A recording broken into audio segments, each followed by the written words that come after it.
My name is Wes. I am an Asian American. I've actually lived all over the world. I lived in Latin America, I lived in Asia, I lived in America. So I want to talk about the pros and cons of every single place and why I ultimately decided to live here in Europe. Even though I don't really agree with the direction our country is headed, I think that American values are amazing. And I'm honestly very, very proud to be an American. You don't realize how much privilege we have as Americans until we travel to other countries.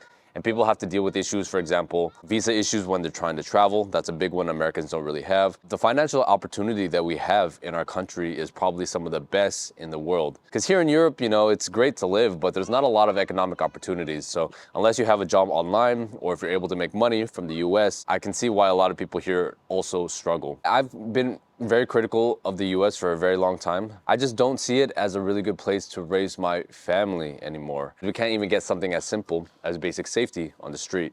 This is something that I value a lot in Eastern countries, like in Asia, here in Eastern Europe. They value safety a lot. And it sucks that in the US, safety and the well-being of the regular American citizen isn't really prioritized anymore. I think the university system is totally a scam in the US. The amount of money that we have to pay for a piece of paper that a lot of my friends have, and it didn't even guarantee them getting a better job. We were told from a young age that you go to college, you get more educated, and then you have a job lined up for you when you graduate. That was a total lie.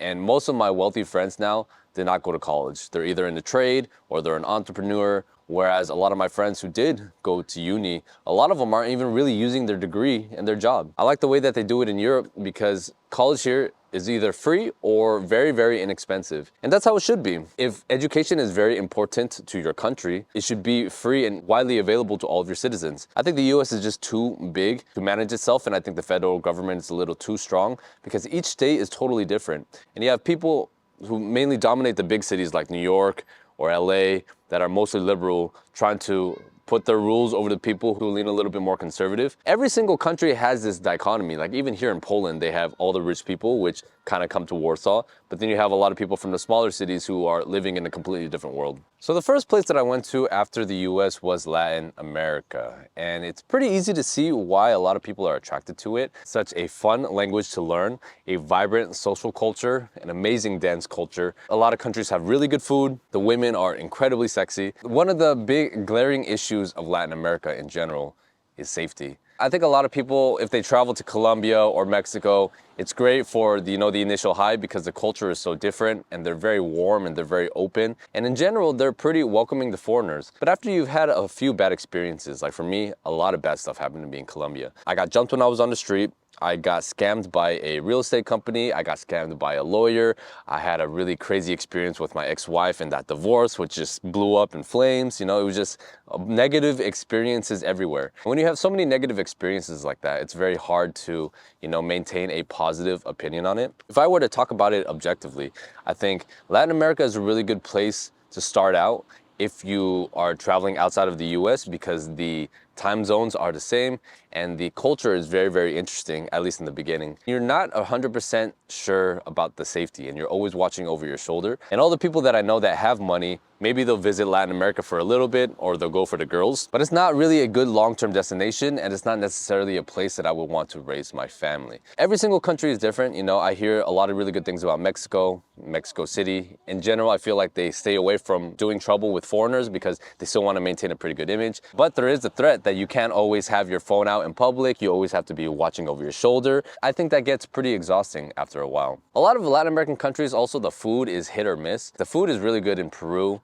in Mexico, maybe in Argentina, maybe in Brazil. But in Colombia, the food is not the best. It's really good ingredients, but it's a lot of fried stuff, a lot of heavy stuff. So I can understand why people may not really like it. And as someone who's an Asian person, I like having access to Asian food nearby, which is why Peru is a pretty good option. Mexico is a good option because they have a lot of Koreans there. There's a lot of Japanese in Brazil as well, even though I don't hear that Sao Paulo is that nice. Mexico was the one that was the most interesting to me. Really thinking about it, I'm like, I don't know if I can really handle the insecurity and the cartels always just killing people on the street. This constant toss-up of you not exactly sure what's going to happen in the future is not really good for raising a family. So that's one of the big reasons why I totally knocked off Latin America. Every country has their own different system for visas and residencies, but one of the most effective ways to be able to stay in other countries is by getting a second citizenship. There are many ways of doing that, through investment, through family, and many other options. One of my best friends, Rafael, at The Wealthy Expat, this is all he does. He talks about different citizenships that you can apply for all around the world. His company has helped hundreds of people get citizenships and residencies. He speaks English, Spanish, German, Russian, and his Polish is getting pretty good too. I highly recommend checking out his channel. So you would think that it makes sense for me as an Asian American to go back to Asia and it would be an amazing fit, right? Well, that's half true and half not true. I think in Asia, even though everybody looks like me, I'm still American, and I really felt it because I don't really speak any of these languages, and our cultures are very, very different. Asians from the motherland, we value hard work a lot. Everybody minds their own business, but people are not really social like that. People are not very warm, which is why when Asians go to Latin America, it's such a big culture shock for us because everybody's so happy and hugging and warm. Americans, we are very social and we are very warm, and we'll do small talk and stuff like that. So when I go there, immediately there's a really big difference in our social culture. I feel like the work-life balance in Asian countries is not the best. They lean a little bit too much towards the work side, almost like America. And especially in the East Asian countries, the work ethic and the work culture is absolutely insane. One of the biggest positives of Asia, though, is the food. You know, this is the food that I love. It's cheap, it's accessible, very healthy for my genetics. Every time I go to Asia, I can eat Asian food and I don't have a lot of body problems because it's not a lot of bread, it's not a lot of dairy, it's mainly just rice, meat, and vegetables, which I find very, very healthy. I've been to like Malaysia, Thailand, Vietnam, Philippines, Japan, Korea. There wasn't a place that I saw where I was like, wow, this could be a place that I would want to live in. And I think our values for, how to raise a family, what we look for in a partner, I'm definitely a lot more Western than I am Eastern. And I think just in any of these countries, I think the language barrier is a massive problem. This is something that people don't talk about. A lot of people think that you can go to Thailand or Vietnam and just live as a gringo or a gentrifier for, a set amount of time. But I feel like if you're moving to a place and you never really integrate into that culture, you're just a tourist forever, and that's not really living life or enjoying life. You're really just living in a small bubble in a small portion of what the country has to offer. Maybe Taiwan or China makes sense for me because I speak Mandarin, so maybe those are countries that I could consider in the future. I really appreciate the safety aspect of Asia. A lot of people say that poverty causes crime, but if you look at Thailand or Vietnam, which are objectively poor countries, they don't have a lot of crime. It just comes to show you like that Asian culture, that Buddhist culture that really promotes peace, harmony, and safety is very effective. And this is one of the reasons why I highly recommend people visit Asian countries, because especially for women, it's probably one of the safest places that you can visit. If I had to pick one Asian country, it would probably be the Philippines, because that's where my family is from. And that's where I actually feel at home, because every time I go back and I visit my family, we always go out to eat. They always take really good care of me. I stay at my grandparents' house, the family home. But there are a lot of corruption issues with that country. I don't think it's a particularly nice place to live. There are certain areas that are really nice, like Makati or BGC in Manila. The rest of the country is filled with poverty, extreme traffic, really bad bureaucracy and infrastructure. It's just not a really pleasant place to live. And it's great that they speak English, but the culture and the mentality is still very much third world. I just didn't feel like there would be a good future for my kids if I were to raise my kids there. Something that a lot of people have said on my channel is that it feels like I'm wandering, and I disagree with that. I think a lot of people don't put enough attention and thought into where they want to live. Where you live is really important. I don't think people spend enough time on that one. I think people pick cities randomly based on where I went to school or where my family happened to be. You really want to think it through, because where you live really constrains and defines your opportunities. It's going to determine your friend circle. It's going to determine your dating pool. It's going to determine your job opportunities. It's going to determine the food and air and water quality that you receive, determine your proximity to your family, which might be important as you get older and have kids. But if you have any opportunity to live overseas while still working, or have a job that allows you to do that, I highly recommend doing it, because you realize how big and vast the world is out there, and you can put a lot more time and effort into actually picking a place that's right for you. I've been in here in Poland for about 2 years now, and after that time, I've decided, okay, I think Poland is a really good destination for long term for all the goals that I want. It's a great place to find a partner because the society values partnerships and relationships. I'm positioned in a really good spot right now with my channel. My channel is very, very popular here. Americans are allowed to stay here without that much trouble of a visa. Poland is kind of the final destination for me. I think the golden age of America was in the 90s and the 2000s when I grew up. I definitely remember it being a better time, a lot more free, a lot more fun. People were able to joke about things. We had a healthy dynamic between men and women.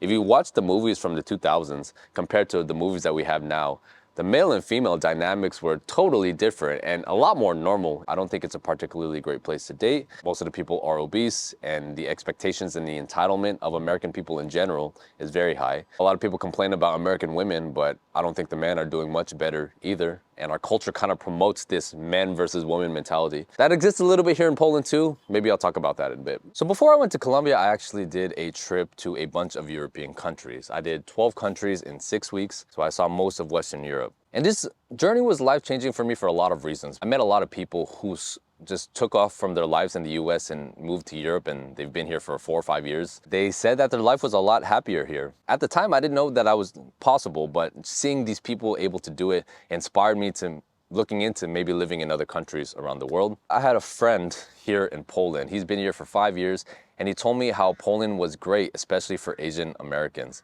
They treat Asians really well here. They respect us because our cultures are very similar. We have a similar value of work ethic, of family, of obeying the rules, of cleanliness. My personal experience can affirm that here in Europe in general, Asians are treated pretty well. They like us a lot here in Poland. They like us a lot in Germany as well. So socially, we were treated as an equal, as opposed to America, where I feel like maybe now it's a little different, but for the longest time, Asian men were not really seen as real men. That's a completely different topic. I feel like we were seen as lesser in a lot of ways, and a lot of those negative stereotypes disappeared when I came here to Europe. And I came right in the middle of winter, like around New Year's of 2024. After a couple months, I really liked it. I met a lot of really good friends when I was in Krakow.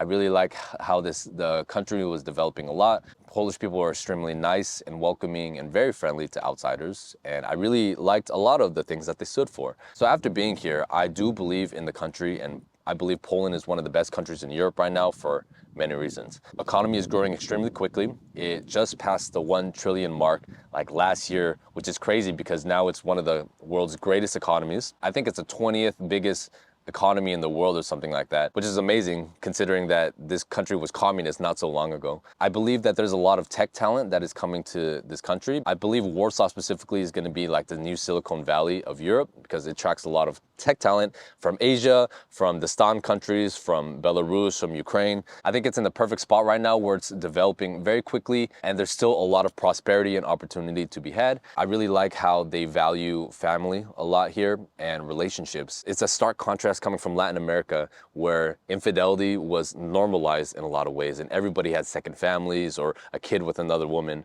whereas here the relationship is a lot more valued. Divorces are a lot more common than they were before, but it's interesting seeing that a lot of my friends who come from divorced parents, the child seems to have really good relationships with both of the parents, even though they're divorced. From my personal experience too, just the people that I've met, the people that I know who are in relationships with Polish people or Ukrainians, they say that it just works better. The Polish girls specifically, I think, are like a perfect balance of Western culture and Eastern culture, where they're strong and independent, but they still want a man and value what the man brings to the table. I didn't expect that my channel was going to do so well here, but just how I see the world, my personality, the kind of content that I make seems to resonate really well with Polish people.